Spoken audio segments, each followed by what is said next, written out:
Fala pessoas, estamos começando mais um vídeo. Dessa vez nós vamos falar sobre o mercado uruguaio da erva mate brasileira. Mas antes de começar o vídeo eu quero convidar você, se você ainda não for, para você se inscrever no nosso canal para fortalecer esse nosso movimento. E eu ainda vou deixar umas dicas de livro na descrição desse vídeo para vocês. Se vocês comprarem por esses links indicados, vocês ajudam a manter os nossos projetos. Bom, então vamos lá. O Uruguai se tornou um mercado importante a partir do século XIX, no momento de transformações, de mudanças importantes dentro do Uruguai e também da América Latina. A gente está falando da segunda metade do século XIX, um momento de afirmação do próprio Uruguai como país independente, onde existiam fortes disputas políticas internas, o que acabava envolvendo os demais países da região, principalmente a Argentina e o Brasil, que acabava envolvendo os interesses da Bacia Platina, né? No caso o Paraguai também, que tinha interesse de criar um porto de acesso ao Oceano Atlântico. E aí todas essas disputas vão acabar contribuindo para o início da Guerra do Paraguai. Depois da guerra entre a Tríplice Aliança, no caso Brasil, Argentina e Uruguai, contra o Paraguai, a gente tem uma abertura de espaço para a erva mate brasileira, já que o Paraguai tinha se enfraquecido, tinha sido destruído pela guerra, e ele já não estava mais em condição de oferecer erva mate na mesma quantidade que antes. Então isso vai favorecer muito a erva mate brasileira naquele momento. Foi justamente nesse cenário que o Uruguai começou a se tornar um mercado importante, ou mais importante do que já vinha sendo antes da Guerra do Paraguai. Ele foi se tornando um dos 3 mercados tradicionais brasileiros da erva mate, junto com a Argentina, que era o primeiro grande mercado, e depois o Chile, uma compra um pouco menor, bem menor que esses dois, mas de qualquer forma também um dos 3 mercados tradicionais. E no caso específico do Uruguai, embora não exista dados mais claros e disponíveis, mais confiáveis sobre as vendas para o Uruguai, a gente pode tirar das vendas do Paraná para o Uruguai que elas cresceram constantemente, e a gente pode deduzir que as vendas do Brasil foram crescendo constantemente no século XIX também. Vendas que eram feitas pelo Paraná especialmente, mas também por Santa Catarina e também pelo Rio Grande do Sul, embora o Rio Grande do Sul viesse substituindo o seu mercado externo pelo mercado interno. E essa erva mate que ia para o Uruguai, ela era especialmente de beneficiada. E aí os números das vendas para o Uruguai eles seguiram crescendo ao longo das 3 primeiras décadas do século XX, embora não tenham crescido exatamente como ou da mesma quantidade que o mate que ia para a Argentina. E esse crescimento ele se dá pelo menos até a década de 1930, no comecinho da década de 1930. É que a partir daí a Argentina já vinha plantando erva mate na região de Misiones e ela começa a usufruir do que ela vinha plantando. A produção começa a aparecer em grande quantidade, o que acaba alarmando inclusive as autoridades argentinas, o que faz com que os argentinos repensem as relações com o Brasil. Eles pensam inclusive a cortar a compra de erva mate já naquele momento. O Uruguai, por outro lado, continua comprando na mesma quantidade, até um pouco mais, embora também tenha sofrido os efeitos da crise de 1929, o que veio depois, ao longo da década de 30,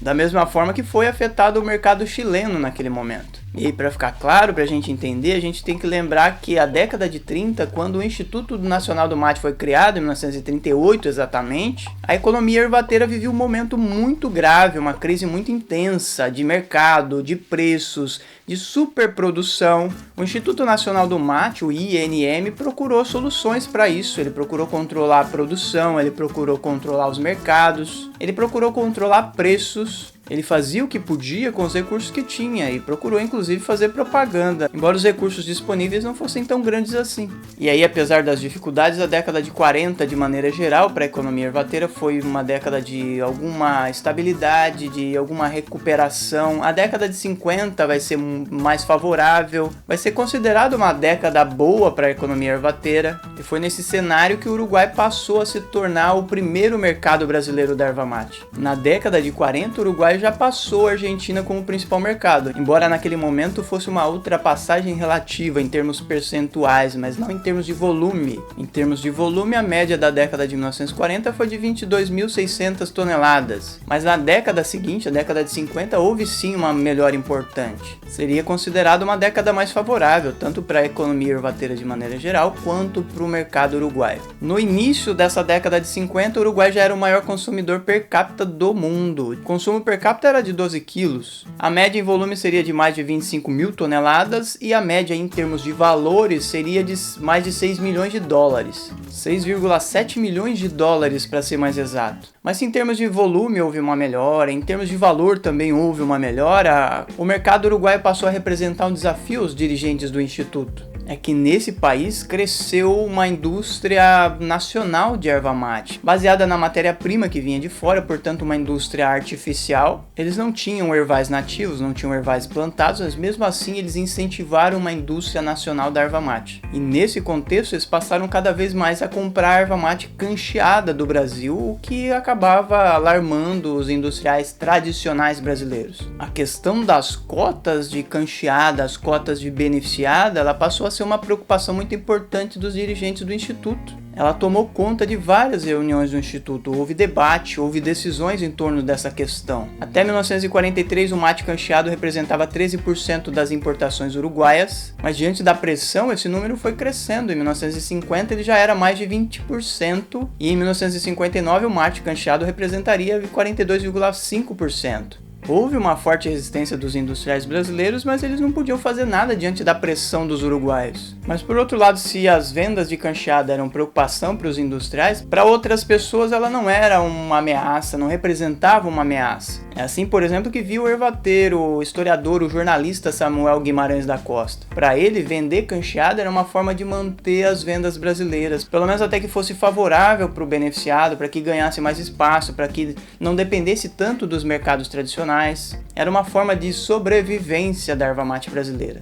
Mas mesmo que a década de 50 de maneira geral tenha se mostrado favorável, no final dela já começavam a aparecer os problemas. A década de 60 seria muito crítica para a erva mate mais uma vez. Essa década de 60 chegou com crises em todos os mercados da América Latina. O Brasil, a Argentina, o Uruguai, o Chile, enfim, os mercados tradicionais da erva mate brasileira. E isso veio preocupar cada vez mais a economia ervateira, os dirigentes do Instituto. A situação foi se agravando. Em 1965, por exemplo, a Argentina cortou completamente as suas compras de erva mate do Brasil. Eles já eram autossuficientes, eles não dependiam mais do mate brasileiro, aliás, já não dependiam há muito tempo. E aí, em 1965, eles cortaram as compras brasileiras. O Chile, no começo dessa década, não parecia ajudar muito. Era um mercado instável que nunca representou uma substituição para os demais. E com o Uruguai, que já era o primeiro mercado brasileiro naquela época, a coisa não foi diferente. O consumo uruguaio foi se mostrando instável. Houve até uma diminuição per capita do consumo na década de 60. As compras uruguaias foram diminuindo, agravando ainda mais a situação da economia ervateira brasileira, o que levou à extinção do Instituto em 1967. A gente já vivia uma ditadura, a ditadura de 1964, e nesse período ali, entre 1961 e 1966, a gente vai ter uma média de exportação para o Uruguai de pouco mais de 22 mil toneladas. E não seria só em volumes que as vendas cairiam, seria também em preços. Houve uma redução muito drástica do valor das exportações para o Uruguai. Em 1966, as vendas seriam ridículas de 12.700 toneladas. E a situação não melhoraria daí para frente, pelo menos não até a década de 80. E se caíram os volumes das exportações, o valor das exportações caíram também de forma muito importante. Tudo isso, como eu disse, foi muito importante para que fosse extinto o Instituto Nacional do Mate. E mesmo depois disso, da extinção do Instituto Nacional do Mate, a coisa não melhorou. A crise continuou até pelo menos a década de 80, quando a gente tem uma nova fase da economia ervateira brasileira. A partir daí a gente tem uma recuperação. A partir da década de 80, década de 90, a gente vai ter essa recuperação, vai ter um novo momento para a economia ervateira, e nesse cenário o Uruguai vai ser fundamental. O Brasil nunca mais recuperaria o mercado argentino. O mercado uruguaio, por outro lado, continuou nessa nova onda, nesse novo momento, nesse novo instante da erva mate, de transformações, de mudanças, de adaptações. Tanto é que as vendas para o mercado uruguaio, elas são muito importantes, elas têm inclusive crescido nos últimos anos. Mas esse novo momento da erva mate a gente deixa para falar depois, tanto da Argentina, do Chile, do Brasil de maneira geral, a economia ervateira dentro do Brasil, o consumo interno brasileiro,